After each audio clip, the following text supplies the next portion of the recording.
बिस्मिल्लाहिर्रहमानिर्रहीम। Mathematical method का unit 2 बहुत इम्पॉर्टेंट चैप्टर ग्रुप्स।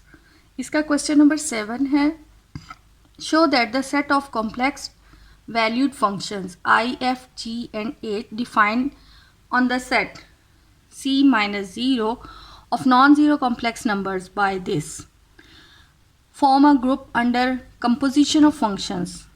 अब यहाँ पर हमारे पास कुछ फंक्शंस हैं I F G and H.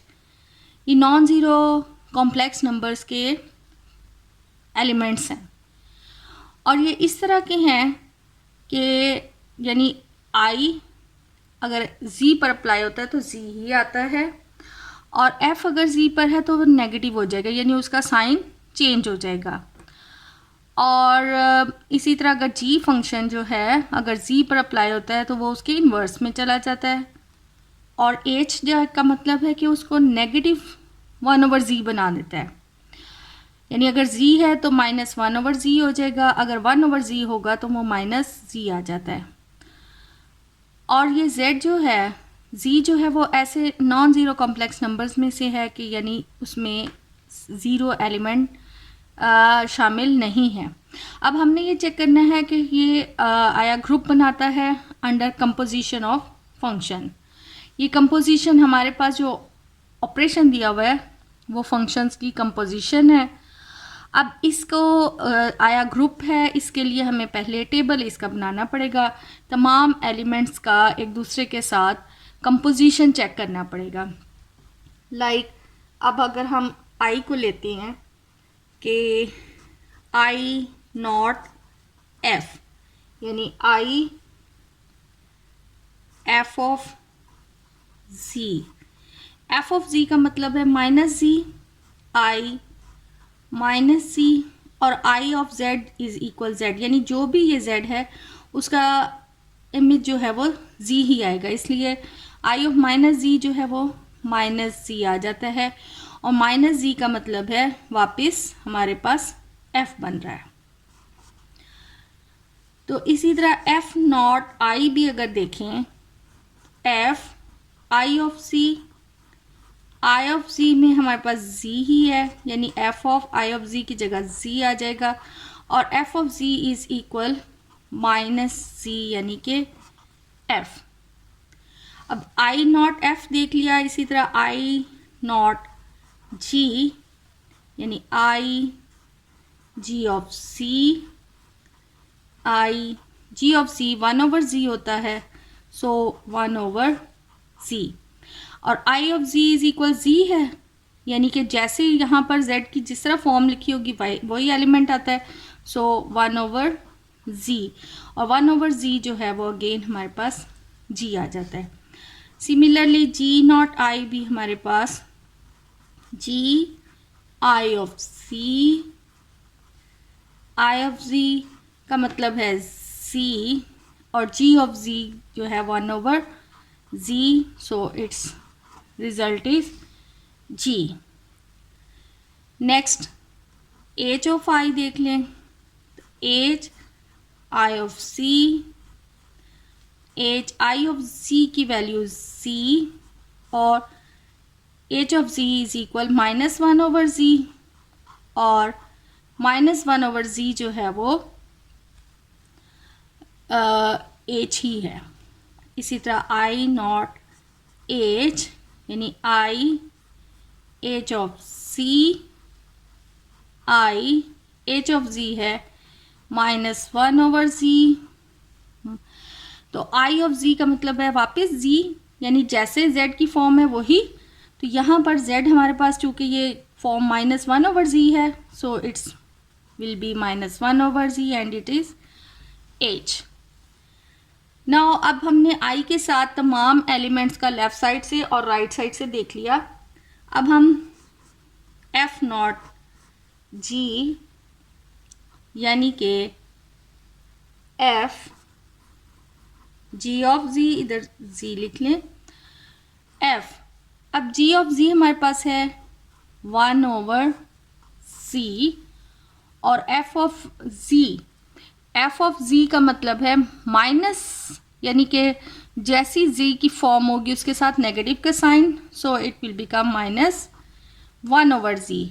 और यहाँ पर -1/z का मतलब है h, यानी f0g का इमेज जो है वो h आता है।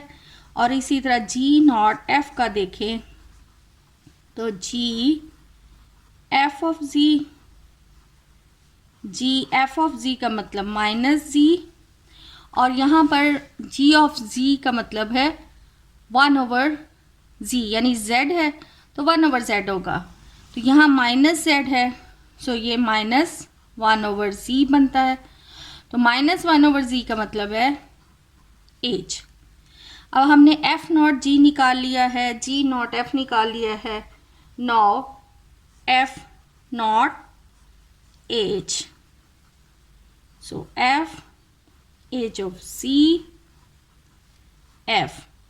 h of c हमारे पास है -1/z, और f of z का मतलब है -z, यानी जो z है वो नेगेटिव में है। सो अगर नेगेटिव में है तो उसका ऑपोजिट पॉजिटिव आ जाएगा, so this will become 1/z, और 1/z हमें मालूम है that is g, and h0f z h f of z h। अब f of z मतलब -c, और f of z हमारे पास है, सॉरी h of z हमारे पास है -1/z। तो ये चूँकि माइनस है उसका ऑपोजिट, तो दैट विल बी 1/z, और 1/z इज इक्वल g। अब हमने f का h का f के साथ देख लिया, अब h को g के साथ देखें। Now g0 h of z, यानी कि g h of z, h हमारे पास है -1/z, सो g इसकी जगह -1/z, और g of z हमारे पास 1/z है। उसका उलट जो साइन सेम है, अगर यहाँ पॉजिटिव है तो यहाँ पर भी पॉजिटिव, तो यहाँ नेगेटिव है तो ये नेगेटिव भी बनेगा, और उसका इन्वर्स यानी कि -z, और -z का मतलब है f। Now h not g,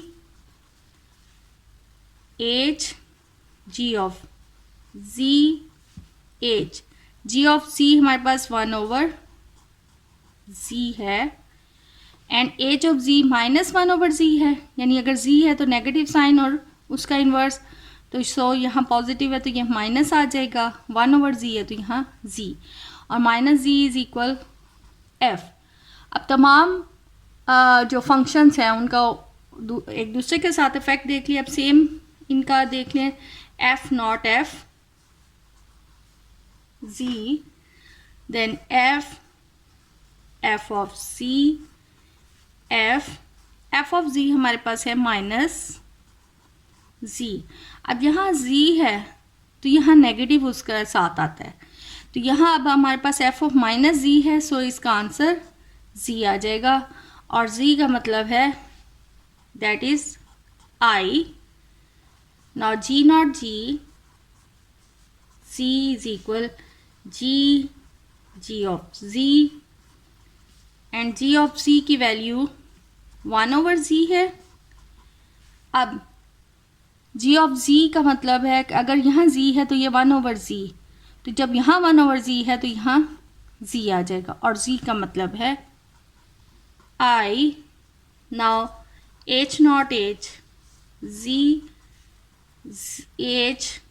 h of c is equal h of z हमारे पास है -1/z। अब यहाँ z है तो यहाँ माइनस, यानी उसका ऑपोजिट साइन, यहाँ z है तो यहाँ 1/z, तो जब यहाँ माइनस है तो यहाँ प्लस आ जाएगा, और ये 1/z है तो इसका opposite z, so it's will become i। अब इनको हम टेबल की फॉर्म में लिख लें ताकि फिर हम बाकी ग्रुप्स की तमाम 4 प्रॉपर्टीज़ इजीली चेक हो जाएंगी। तो इनके इमेजेस लिखें, आई नॉट आई जो था वो I naught F F, I naught G is G, and I naught H is H, G naught I B I, sorry G F naught I is equal F, और F not F I, और F not G H, and F naught H is equal G, और G naught I G naught F H के equal है, G naught G I calculate हुआ है, and G not H is equal F. The next is h naught I is equal h naught f is equal g, h naught g is equal f, and h naught h is equal I. ये multiplication table से पहले हमें ये multiplication करनी पड़ेगी, otherwise ये table decide करना मुश्किल हो जाता है कि इनका क्या इमेज है. अब हम इनके closure law, associative law, identity element और inverse of each element check कर लें. अब क्लोजर लॉ क्या होता है कि जब कोई से दो एलिमेंट हम लें और उनका जो ऑपरेशन दिया हुआ है अप्लाई करें तो वापस वही रिज़ल्ट आए, यानी जो रिज़ल्ट आए वो सेट के ही कोई ना कोई एलिमेंट हो. तो यहाँ पर ये देखें कि ये हमने नॉट लेकर ये रिज़ल्ट इनका शो किए हुए हैं. अब रिज़ल्ट में यहाँ एलिमेंट आई है या एफ है, जी है और एच है, इसके अलावा कोई और एलिमेंट इसमें मौजूद नहीं आ रहा, कोई डिफरेंट नहीं है जो सेट से अलावा हो. So it is closed under composition of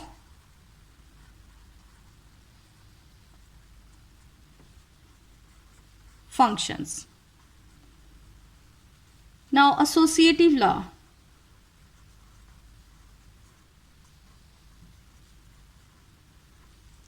अगर हम रफली देखें, let's say f not g not h और इसी तरह f not g not h, तो एफ नॉट जी का जवाब है एच नॉट एच, और एच नॉट एच का आंसर आई है.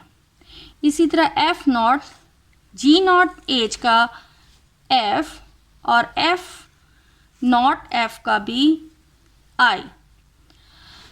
अब अगर यूं ही हम एफ नॉट जी देख लें, इसी तरह एफ नॉट जी देखें, तो एफ नॉट जी का आंसर एच नॉट जी, और एच नॉट जी का answer F not.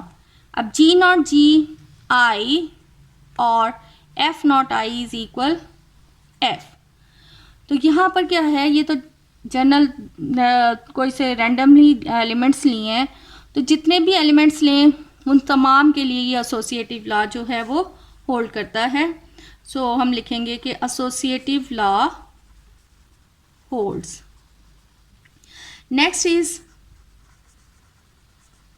Identity element. Now I जो फंक्शन दिया हुआ है, क्योंकि आई जिसके भी साथ मल्टीप्लाई हुआ है वापस वही एलिमेंट आया है, सो I is the identity element.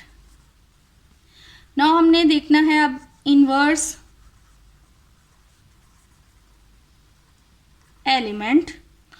अब इनवर्स एलिमेंट का बहुत आसान मेथड है कि जहाँ हमने जो डिसाइड किया है आइडेंटिटी एलिमेंट उसको सर्कल कर लें तमाम रोज़ में से. तो यहाँ पर एफ नॉट एफ जो है वो आई है, इसका मतलब है एफ का इन्वर्स एफ ही है, और जी भी अपना ही इन्वर्स एलिमेंट है. इसी तरह एच भी अपना ही इन्वर्स है, और आई चूँकि हमने आइडेंटिटी एलिमेंट कहा है तो आई का इन्वर्स तो आई ही होगा. Now F is the inverse element of F G inverse element of G and H is the inverse element of H. तो तमाम एलिमेंट्स का इन्वर्स एलिमेंट भी मौजूद है. Since each element has inverse element, hence the given set is